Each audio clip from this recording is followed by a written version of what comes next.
Now Gwyn's house, that in order to divorce his first wife, Henry VIII, broke England away from the Catholic Church and started persecuting Catholics living here in this country.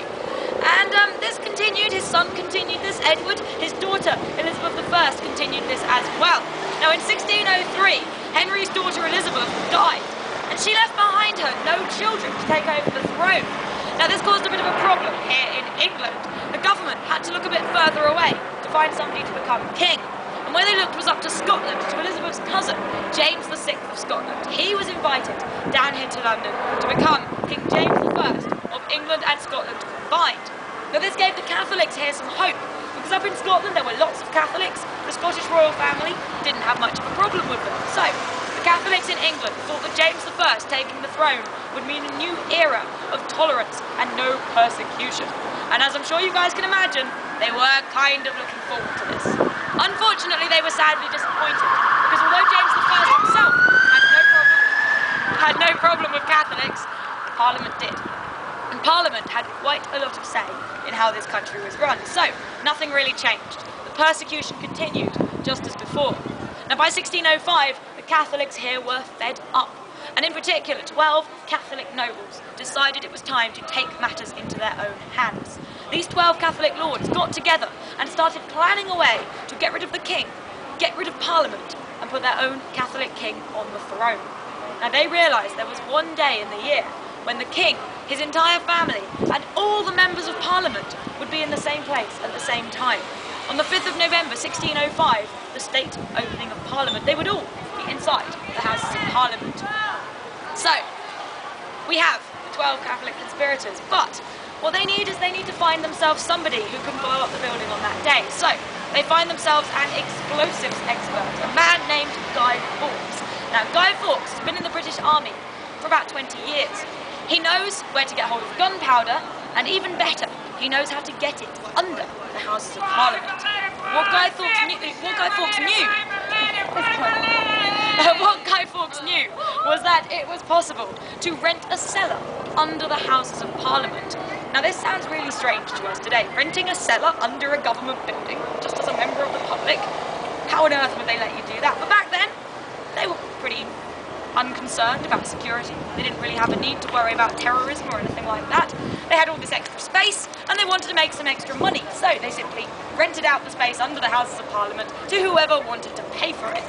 And so Guy Fawkes rented a cellar and started transporting gunpowder underneath the building. And nobody really paid too much attention to what he was doing. So far, so good. We've got our gunpowder, we've got it in the right place.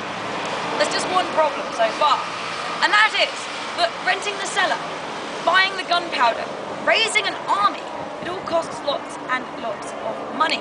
What our Catholics' plan is to blow up the Houses of Parliament on the 5th of November, killing everybody inside. Then, in the resulting chaos here in London, they can ride out to the countryside, raise an army of Catholics with this amazing news, storm London, take over the city, and put their own Catholic king on the throne. It's a pretty good plan, but of course it is all pretty expensive, and they need somebody rich, somebody powerful, and somebody sympathetic to their cause, who's willing to fund their campaign. Now the man that they find is a man named Sir Francis Dresham. Dresham is indeed rich, he is indeed powerful, and he's willing to give them the cash. But there's just one problem with Francis Dresham, and that is that very rich, very powerful people tend to have very rich and powerful friends, like the people who work inside the Houses of Parliament. And indeed Dresham does. In fact, his brother-in-law, Lord Monteagle, is a member of Parliament. And it does seem like a bit of a strange coincidence that about a week before the 5th of November, Lord Monteagle receives an anonymous letter. A servant rushes into the room where he's sitting and says to him, "My lord, I have a letter for you. It's for your eyes only, it's private. You need to come with me so you can read it." Now Lord Monteagle can't actually read, but he doesn't want to look like a coward in front of his friends, so he says to the servant, "Don't be ridiculous, man. If you've got something to say, it can be said to all of us. We're all friends here. Read the letter out loud." So the servant, rather reluctantly, opens up the letter and reads it aloud. He says, "My lord, do not attend the state opening of Parliament on the 5th of November. A great blow will be dealt to the kingdom on this day." And there was no signature. Now, as warnings go, that's fairly obvious, really, isn't it? That something pretty terrible is planned. And of course this is suddenly public knowledge. All of these people have heard it, and it quickly spreads across London that some kind of threat is planned for the 5th of November against the Houses of Parliament. So the King and Parliament get together, and they decided they should postpone the state opening, or cancel it altogether. In the end, they realised that this letter could after all be a hoax, so there's no point in cancelling it. They simply get in extra palace guards as protection and continue as they planned. Now our 12 Catholic lords, our 12 conspirators, they also know that somehow their plans have been leaked.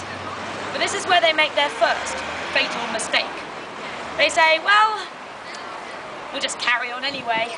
So, on the 5th of November, Guy Fawkes is down there, in the cellar, under the Houses of Parliament. He's got a lit torch. He's ready to set fire to those barrels of gunpowder and blow up the entire building. He's just about to do it, in fact, when the palace guard rush in, tackle him to the ground and drag him off to the Tower of London, where he is put on trial and sentenced to 3 days of torture for information.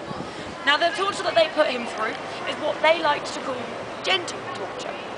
Now this sounds alright, but it basically means torture that's not going to kill you. So they did things like pull out his fingernails, one by one, pull out his teeth, one by one, put him on a rack and stretch him until all of his joints popped out of their sockets. And after 3 days, he could take no more of this. He told them everything he knew, and quite a lot of things that he didn't actually know, but he told them anyway, just to get them to stop. The thing is, he didn't really need to have bothered holding out for 3 days, because the other conspirators were making it fairly easy for themselves to be found. On the morning of the 5th of November, on the 6th of November, sorry, they woke up, they took a look at the Houses of Parliament, and they realised that their plan had clearly failed, because the building was, after all, still standing. This is where they made their second fatal mistake. They thought, well, we'll just carry on anyway. So they rode out to the countryside and they started riding around trying to raise an army of Catholics. Unfortunately, they didn't have any fantastic news now to give these Catholics to persuade them to join this army.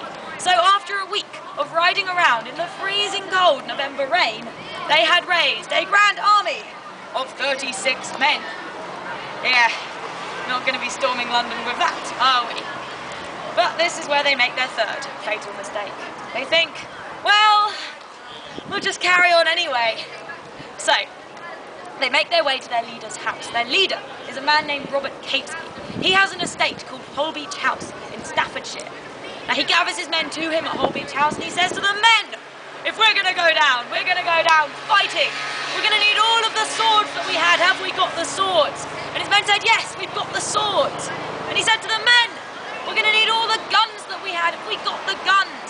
And his men said, yes, we've got the guns, we're ready. And he said to the men, we're going to need all of the gunpowder we had left over. Have we got that gunpowder? And his men said, no, actually we don't. Now Catesby is really annoyed about this. He says, well, that's just not good enough. We need that gunpowder. It could make all the difference. What's the problem? And his men said, well, we've been riding around in the rain for a week. It's a bit wet. It's not really going to work. Now Catesby's really angry by now. He says, well, we need to dry it out then. We need to dry it out quickly. It could make all the difference. How can we dry it out quickly? We do. Put it in front of the fire. That'll dry it out quickly. Now, fire. Gunpowder. Not such a good combination there, but for suspense, we'll leave our conspirators with their gunpowder in front of the fire for just one moment. We'll go over to the sheriff of Staffordshire. Now, he is riding around trying to track down our conspirators. He knows they're around there somewhere. They've been making enough noise for the last week, but he can't quite seem to find them. Now, he's just about to give up and take his men to the next county to look for them there, when suddenly, a few miles away over the trees, he hears a gigantic explosion. He says to his men, let's just try over there, shall we? So, off they ride, make their way to Holbeach House. Now when they get there, the sight that meets their eyes is really pretty horrific. Half of the house has been destroyed, the rest is on fire. Many of the men are dead, but those that aren't are wandering around, trying to hold various parts of themselves back on. Still, anybody who's still alive is captured, dragged back to London, locked up in the tower, put on trial for high treason, and sentenced to death by being hung, drawn and quartered. Now, being hung, drawn and quartered is pretty much the most unpleasant way to die that you guys can possibly imagine. And to demonstrate what's about to happen to these men, I am going to need a volunteer, preferably male. Anybody want to volunteer themselves?